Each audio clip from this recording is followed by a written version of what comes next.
Hey there, everybody. This is Kristen from Teaching Balance, and I am here with you for this week's 10-minute mindfulness meditation. And we are in the month of slowing down here in March. And so, what I wanted to do for today is just expand a little bit on the value of slowing down before we start, and why it really is pretty important, albeit difficult to do at times. And then for our practice, I think what I'd like to do is similar to what we did last week in the sense of having a little bit more spaciousness and a little bit more silence, but also, of course, underscored with that invitation to just slow down even more. So in terms of the value, when it comes to the value of slowing down, I was actually having a pretty deep conversation with a colleague of mine at school, and we were talking about the challenges that we face in terms of all of the demands that are put upon us when it comes to professionally and personally and all of that sort of thing.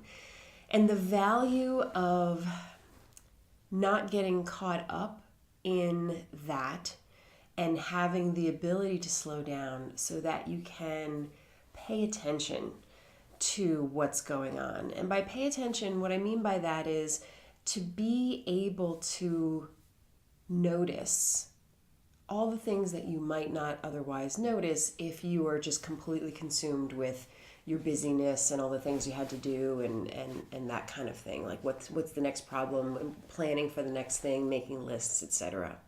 So ways that you can do this, obviously when it comes to slowing down, is practicing like what we're doing here. But the value of that, just to kind of emphasize it even more specifically, is if you are able to have those moments where you pause in your day and you create some space, that's when you can allow yourself to notice, for example, what is going on in my body right now? What is my body trying to tell me? A lot of times I think when we get sick and it kind of goes on and on and on, whether it's just a cold or the flu or even an injury or a new mystery pain, I think that even though there's obviously very concrete, specific reasons why those things happen, you caught a cold or you now have this injury, I also think there are elements to that where your body is trying to tell you something. Maybe it's trying to tell you something like, if you were to notice, maybe you would realize that having that second cup of coffee and that extra caffeine isn't in your best interest because it's agitating, and maybe you can check in with how your body feels after that. Maybe one's good, or maybe one that's half decaf or something like that. And then the other thing you might notice is when you do get some of these mystery pains and things like that, what do they feel like? Is it something where it's stress related? Are you pushing yourself too hard? Is your body trying to tell you to slow down? And if you don't listen, does it slow you down without giving you the option? So just those types of things. And then, of course, additionally, when we slow down, we're also able to be more aware and more connected to the people in our lives, the people obviously that we care about in our intimate relationships with family and partners and good dear friends, and also being more open and connected to the other people in our lives, like our colleagues and our students. And so being a little bit less fixated on busyness and that go, go, go, check it off mentality can really help us to be more aware of what we need when it comes to our relationships and our connections with others, and also what other people need. The needs are there, whether they are articulated very specifically and concretely, or whether they're articulated in ways that are more subtle. And certainly those subtle ones require a little bit more attention. So those are just some of the reasons why I think it's absolutely worthwhile to slow down. Of course, it's about managing our stress, but it's also just about these deeper things. It's about being able to be aware of the truth of our lives in this moment. And when we're too busy we don't get a chance to really see that and sense that in any way. So on that note, let's go ahead and get started. If you haven't already, find your seat. Sitting in a posture that is upright but not rigid. Get my bell going here.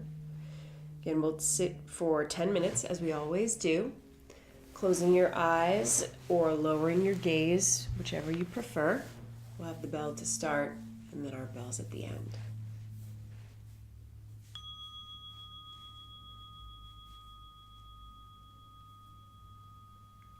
Beginning by allowing yourself to take a few deep belly breaths.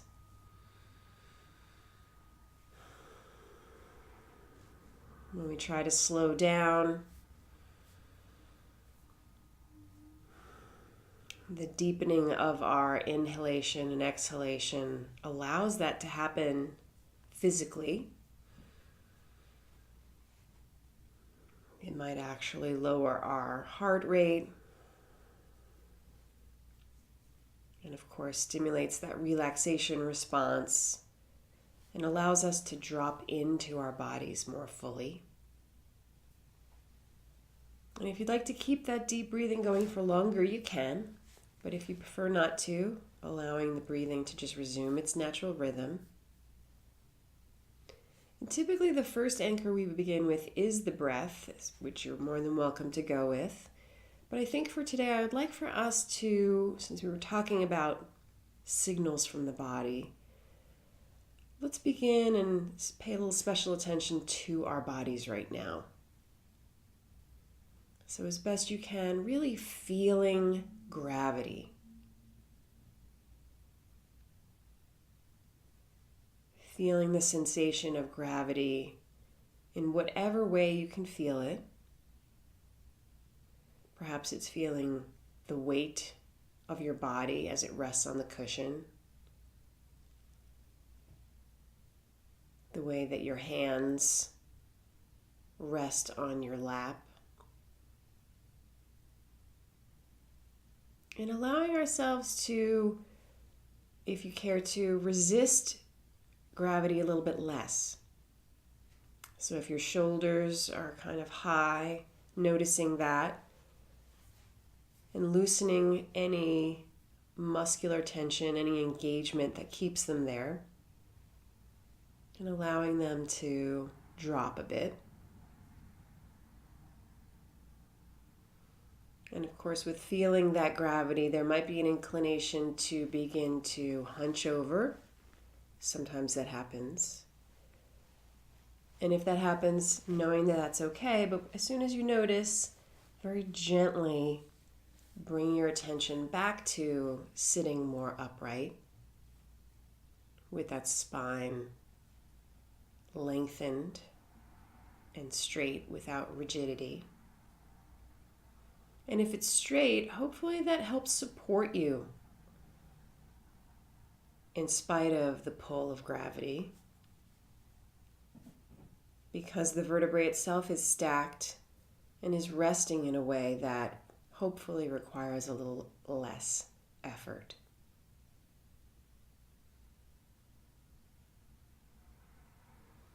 And as we discussed earlier, seeing if there's anything that our bodies are trying to tell us. And I know that's kind of an abstract, borderline woo-woo way of describing it, but as best you can, noticing any sensations in your body that are making themselves evident to you.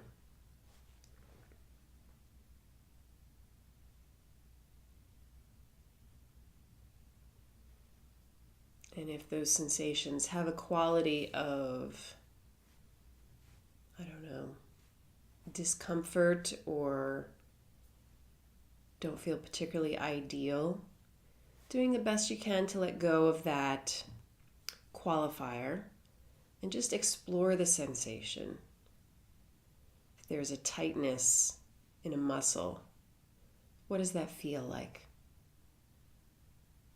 What are the borders of that sensation? Where does it stop? qualities would you describe that this sensation has? Is it a heat or coolness? Does it have a buzzy quality or kind of a depth? Just noticing whatever you can notice without getting into the story, and making space for that sensation, allowing it to be here. You're not trying to resolve it in any way or make it better. You're just seeing it for what it is, which is physical sensation in the body. And what you may notice over time is that these sensations are often not static. They are dynamic and changing. So notice how they change.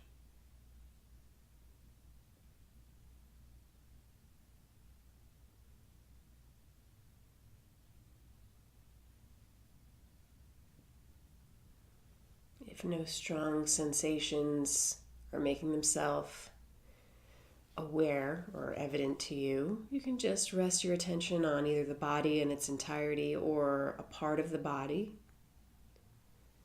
I often rest my attention on my hands.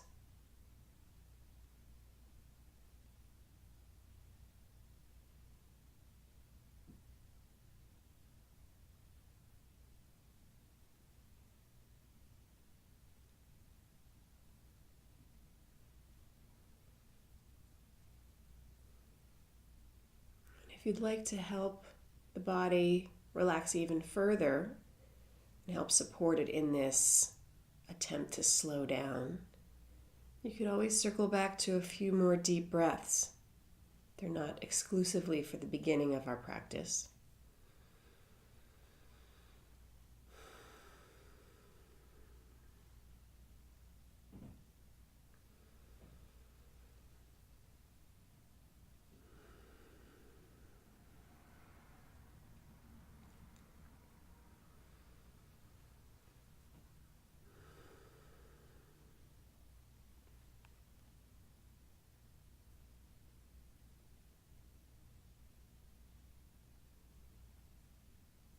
Whether you're resting your attention on the body or the breath or sounds, just noticing whenever your mind inevitably wanders, and then very kindly and gently and, dare I say, slowly, bring your attention back to whatever anchor you're resting your attention on in this moment.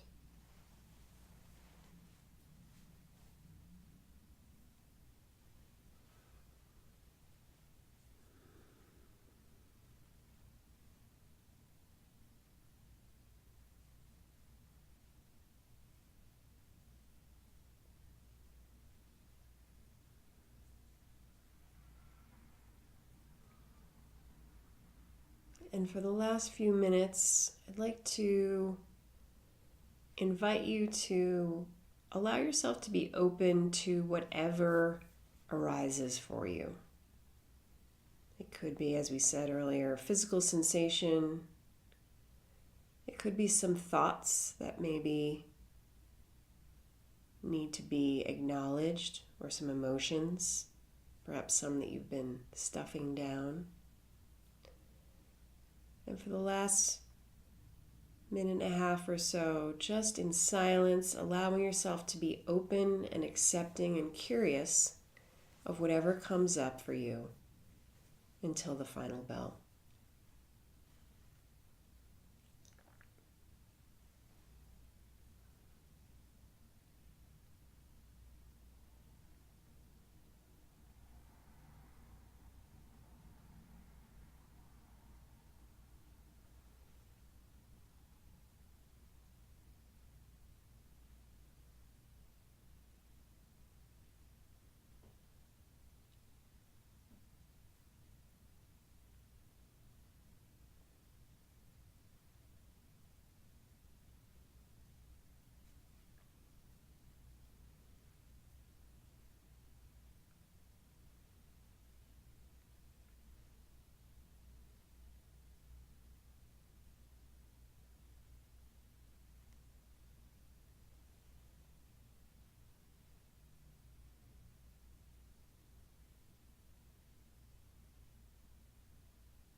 So that was 10 minutes. So my hope is that you found that practice to be of value, and that whether you stayed with me on the whole focusing on the body a little bit more than any other anchor, that's great. If you didn't, that's totally okay too. Obviously, the point of this is for you to do whatever you feel is necessary to help you to be present, to help you to be mindful, to help you to slow down and find some stillness. And so hopefully that is exactly what happened. So thank you as always for your taking the time for yourself. Thank you for allowing me to accompany you on this journey. And I look forward to seeing you next week for another mindfulness meditation practice. Take care. See you then. Bye.